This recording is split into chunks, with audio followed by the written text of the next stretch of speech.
Hey guys, and welcome back to my YouTube channel. Thank you so much for joining me for another one of my episodes today.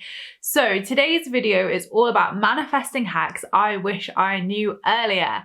And I want to give you some of the best tips and tools from my practice, from what I've coached over the last 6 years, what I've found in the industry, what works for me to help you find these amazing hacks too and use them for your manifestation. So I hope you're really going to enjoy these, and let me know your manifesting hacks in the comments as well below, because I'm sure everybody watching would love to hear what you have found has really worked for you as well. So number one is doing the inner work. Now, why I think this is a hack as such is because there is no hack around the inner work, and the inner work itself is a hack, because when you do the inner work and when you look at any resistance and when you're really honest with yourself and honor your emotions and look at the resistance that could be underneath you and your desires, so the energy that's underneath, counteracting your desire as such, stopping your desire from manifesting, this is where the good stuff is. This is where the healing, the transformation, and the manifestation and abundance is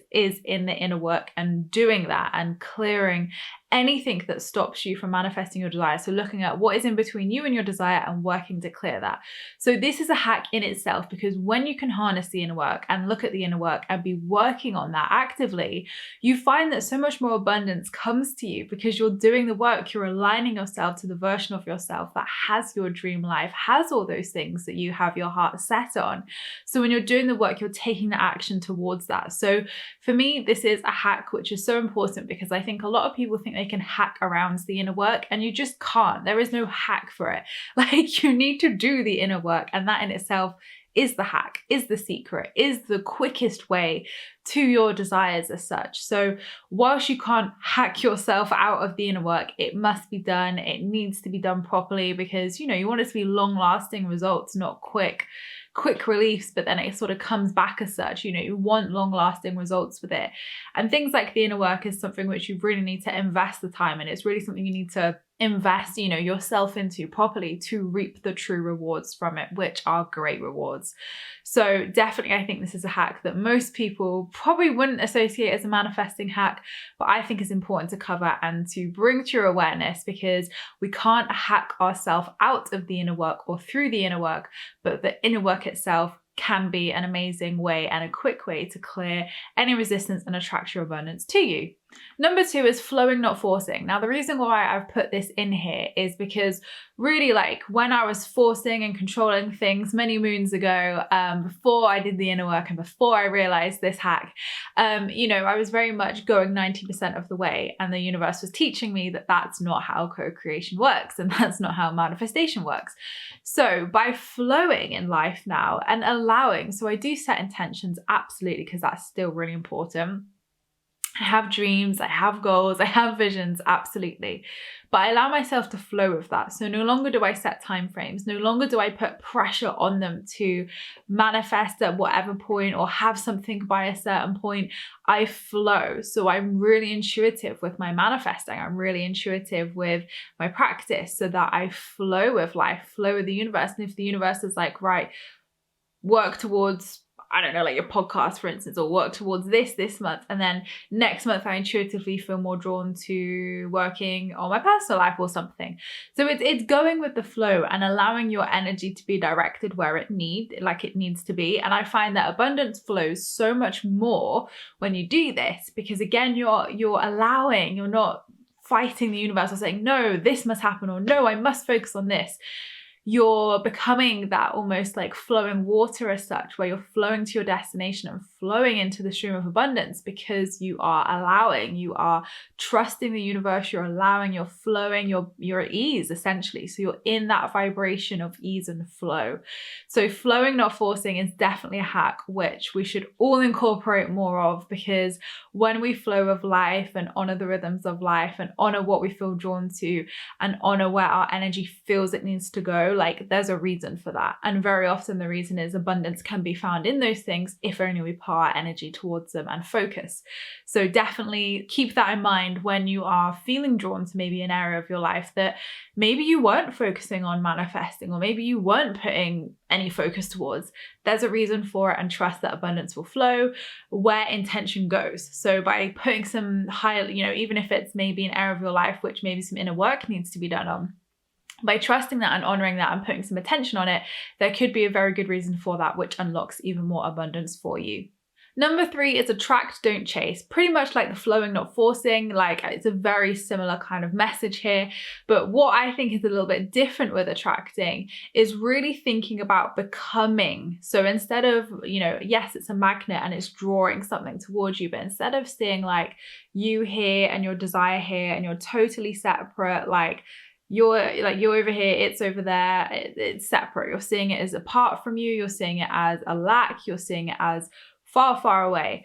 When really with manifestation, we need to see it as like here, we need to become that version of ourselves that has that desire. And we need to become our manifestation essentially. So the way of attracting is really through becoming. It's not through force, it's not through control, it's not through making something happen, it's literally through becoming and attracting. So think about how you can take a step back and flow more, but also attract more to you by focusing on becoming your desire in whatever way that means to you. Becoming the version of yourself that has that desire. And this all flows into one another. Like all of these steps, all of these hacks totally complement each other and all complement each other in terms of the process. So definitely attracting, not chasing is a big hack I wish I knew way before I found that out. My life would have been so much easier. And number 4, finally, is sharing in a group. And I put this one in because I think it's quite a fun little method and hack to try. So I have a WhatsApp group with 2 of my closest friends, and we share in there our manifestations. We share good news, we share manifestations, what our intentions are, and we basically hold that space. And I love these sacred containers because they're so positive. And when you get like, keep it small, you don't want like 10 or 20 people in there, but when you have like 1 or 2 really like, your soul fam, your people in there, and you're all wanting the best for each other, you've all got those positive vibes for one another, these containers can be so powerful. So you can have like a Facebook group, a WhatsApp group, whatever feels good to you. But definitely do this with like 1 or 2 or 3 of like your really closest soul fam that you can like trust with your life, and you're all into manifestation, and you're all gonna like, hold that positive vision for one another, because these can be really powerful. And this is a massive hack which I found has really helped my manifestation when they have held that vision for me as well. So instead of sharing with the world, instead of like, sharing it with you guys or like a big group of people, actually just having a safe incubator, a safe container of like 1 or 2 people is so powerful. And I always used to see this quote which was like, privacy is power. And I always thought like, wow, that's a really interesting thing. Like, I wonder what that means. And I think over the years I've definitely lived that, learned that, and I've been like, oh, okay, like privacy really is power, because I always find the things that I don't talk about, the things that need that incubation time, incubation period, the things that really need that privacy flourish and become even more stronger, because there's not like counteracting energies coming from all over the shop. So definitely when you're manifesting, when you're setting intentions, when you feel there's an incubation period of something, whether it's a new relationship, you're birthing something, whether it's a baby, a book, a song, whatever the situation, having a safe container like that can be really amazing for manifestation, and a quick way to manifest as well, because not only do you have your positive energy where you can speak into existence through voice notes and messages, you can set your intentions by writing them, voice noting, you're going to have that container of pure positive energy where you're all supporting one another, you're all cheerleading one another, you're holding that space for one another, and you're wanting that other person to succeed as well. So I'm a big preacher of these. I think they really, really work, and I've seen it work for me numerous times in my life. So I'm very grateful for all the abundance that I've created with my soul fam too. So I hope this video has helped you guys and given you some quick hacks of what you can do with manifestation and abundance, which I wish I knew way before I found out years later all of this. So hopefully these are going to help you and give you some new things that you can check out and have a look into and try with your manifestations. But please let me know what your favorite hack is below and what you're going to try moving forwards. Keep you accountable, guys. So thank you so much, guys, for watching my video. Appreciate all your views and likes. Don't forget to subscribe if you're new here, because I would love to see you again soon. Don't forget to leave me a comment in the comments box down below, because I reply to them all. And don't forget you can join my free Law of Attraction support group over on Facebook, where you can join myself and other like-minded souls, where we talk all things Law of Attraction and spirituality. I hope you have a great week, whatever you're up to, and I'll see you all in my next YouTube video, which will be next week. Lots of love, guys.